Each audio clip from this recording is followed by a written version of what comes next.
स्वागत है। आज हम रॉबर्ट सपोल्स्की के काम को थोड़ा और करीब से देख रहे हैं, मानव व्यवहार की गुत्थियां सुलझाने के लिए। हमारे पास उनके कोर्स बीइंग ह्यूमन गाइडबुक से कुछ ज़रूरी बातें हैं। और देखिए, सवाल बड़ा सीधा सा है, हम कितने खास हैं? क्या हम बस थोड़े ज़्यादा स्मार्ट जानवर हैं या कुछ और बात है? तो सपोल्स्की का विज्ञान हमें इस बारे में क्या बताता है? चलिए इसी में थोड़ा गोता लगाते हैं। हाँ, ये वाकई एक बहुत ही मौलिक सवाल है और सपोल्स्की का काम ये दिखाता है कि देखिए, बायोलॉजी यानी हमारा जीव विज्ञान हमारे व्यवहार की नींव तो रखता है, पर वो पूरी कहानी नहीं है। हम इंसान अपनी बायोलॉजी का इस्तेमाल कुछ ऐसे तरीकों से करते हैं, ऐसे अनोखे ढंग से, जो आपको जानवरों की दुनिया में शायद ही देखने को मिले। तो पहली बात तो यही कि हम शायद उतने भी अनोखे नहीं जितना हम सोचते हैं, है ना? सपोल्स्की बताते हैं कि चिंपैंजी वो औजार बनाते हैं। बिल्कुल। और उनमें बाकायदा कल्चरल ट्रांसमिशन भी होता है। मतलब वो एक पीढ़ी से दूसरी पीढ़ी को सिखाते हैं। यहाँ तक कि वो परोपकारी भी होते हैं, इनाम शेयर करते हैं। हाँ, इनाम शेयर करते हैं, खासकर अगर कोई इशारा करे, पर कभी कभी बिना किसी उकसावे के भी। तो ये बातें तो काफी मिलती जुलती हैं। सही कहा। और ये सिर्फ बाहरी बर्ताव तक नहीं है। आप अंदर देखें हमारे न्यूरोबायोलॉजी में, तो वहां भी समानताएं हैं, खासकर जब ये सामाजिक जुड़ाव की बात आती है। जैसे वो ऑक्सीटोसिन वाला मामला, जिसे लव हार्मोन भी कहते हैं। हाँ, बिल्कुल वही ऑक्सीटोसिन। ये विश्वास और आपसी जुड़ाव बनाने में मदद करता है। और स्टडीज हुई हैं बाकायदा, जिनमें देखा गया कि अगर किसी को ऑक्सीटोसिन का स्प्रे दिया जाए, स्प्रे, हाँ, नेजल स्प्रे, तो वो लोग ज्यादा भरोसेमंद और उदार हो जाते हैं, कम से कम कुछ समय के लिए। अरे वाह। तो इससे पता चलता है कि हमारा जो सोशल बिहेवियर है वो कितना गहराई से हमारी बायोलॉजी से, हमारे केमिकल से जुड़ा हुआ है। बहुत ही अजीब सा ट्विस्ट आता है। ये परजीवी पैरासाइट्स जो दिमाग पर कब्जा कर लेते हैं। टॉक्सोप्लाज्मा का उदाहरण दिया है उन्होंने। हाँ, टॉक्सोप्लाज्मा गोंडी, ये तो मतलब कमाल का उदाहरण है दिमाग पर नियंत्रण का। ये करता क्या है चूहों के साथ? देखिए, ये पैरासाइट चूहों के दिमाग में घुसकर उनकी डर के सिस्टम को बदल देता है। चूहे आमतौर पर बिल्ली की गंध से डरते हैं, दूर भागते हैं। हाँ बिल्कुल। पर ये पैरासाइट उनके दिमाग के उस हिस्से एमिगडाला, जो डर कंट्रोल करता है, उसे ऐसा बदलता है कि चूहे बिल्ली की गंध से डरने के बजाय उसकी तरफ आकर्षित होने लगते हैं। क्या बात कर रहे हैं, मतलब मौत को बुलावा। बिल्कुल, ताकि बिल्ली उन्हें आसानी से खा ले और पैरासाइट बिल्ली के शरीर में पहुंच जाए, जहां वो अपनी लाइफ साइकिल पूरी कर सके। हे भगवान, ये तो साइंस फिक्शन जैसा लग रहा है ना?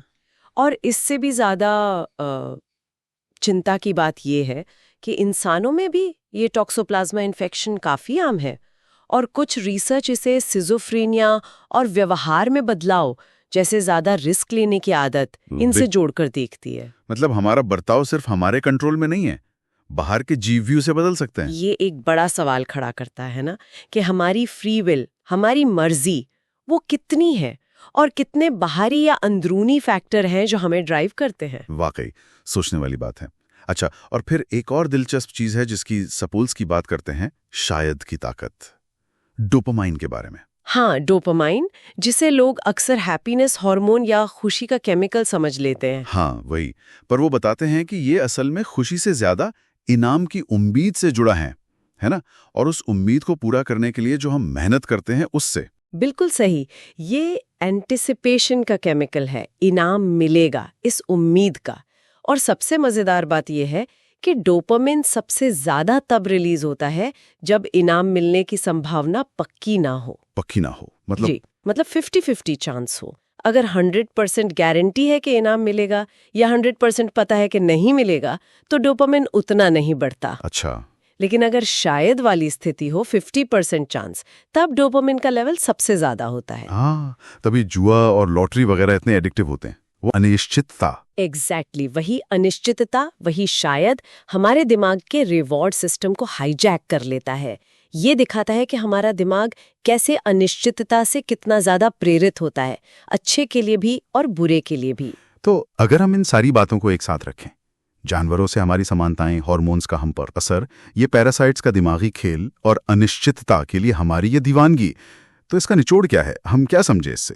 कि हमारी जो कमजोरियां हैं, जैसे लत लगना, इन सब के पीछे बायोलॉजी का बड़ा हाथ है। लेकिन, और ये लेकिन बहुत जरूरी है, जैसा सपोल्स्की भी बार बार कहते हैं, बायोलॉजी सब कुछ तय नहीं करती, ये सिर्फ कहानी का एक हिस्सा है। हाँ, ये बात अहम है। हम सिर्फ अपनी बायोलॉजी के गुलाम नहीं हैं। सपोल्स्की कहते हैं कि हम अपनी प्रकृति से काफी हद तक अप्रतिबंधित भी हैं। हम सिर्फ न्यूरॉन्स का गुच्छा या एक और प्राइमेट नहीं है। बिल्कुल, हम अपनी बायोलॉजी का इस्तेमाल उन तरीकों से करते हैं, हम उस पर सोच विचार करते हैं, हम उसे बदलते हैं, जो जानवरों की दुनिया में देखने को नहीं मिलता। तो जीव विज्ञान हमें समझने में मदद जरूर करता है, पर वो मानव अनुभव की पूरी तस्वीर नहीं देता। वो ये तय नहीं करता कि हम क्या बन सकते हैं या हमें क्या बनना चाहिए। सही कहा। और आज अपने श्रोताओं के लिए एक आखिरी सवाल छोड़ जाते हैं जिस पर वो सोच सकते हैं। सपोल्स्की का काम ये भी दिखाता है कि हमारा दिमाग शाब्दिक दर्द जैसे चोट लगना और रूपक दर्द जैसे सामाजिक बहिष्कार, हाँ, या फिर असली घिन जैसे कोई गंदी चीज देखना और नैतिक घिन जैसे किसी गलत काम के बारे में सोचना, इनमें ज्यादा फर्क नहीं करता। दिमाग के वही हिस्से एक्टिवेट होते हैं। जी, ये बड़ी दिलचस्प फाइंडिंग है। तो सवाल यह है कि अगर हमारा दिमाग इन चीजों को इतने समान तरीके से प्रोसेस करता है, तो ये बात हमारे रोजमर्रा के फैसलों पर, लोगों के बारे में हमारी राय पर और दूसरों के प्रति हमारी प्रतिक्रियाओं पर कितना अनजाने में असर डालती होगी। इस पर सोचिएगा जरूर।